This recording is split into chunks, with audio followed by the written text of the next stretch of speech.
Well, for us, we're very new in this journey. So there's been risks around Wiradjuri citizens or our communities having these discussions that have coming from that historical and intergenerational trauma that's still currently happening, that really severe impact of colonisation on our communities in Wiradjuri, which was very early on, as they came over the mountains in when they landed, was very early decimated in our population, our language, our culture and our practice. And so that deficit thinking and mentality has been a real risk to the nation building process, because it's so hard. It's about behaviour change.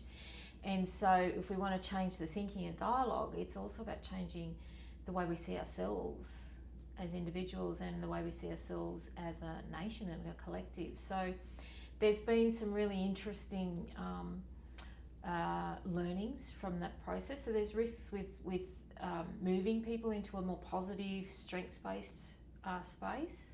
But there also, in Australia, in our context, is the risk of governments at the state and federal level around policies and the way they work in this service delivery that is so ingrained in the way that we work in Australia.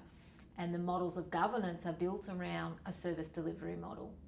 So the risk to nation building is how do we transform the way we think and then transition not solely to a self-governance model, but blending that together so that it works in a way that we're making the positive decisions for our own people and our own nation, but also having the system in which we work better for us.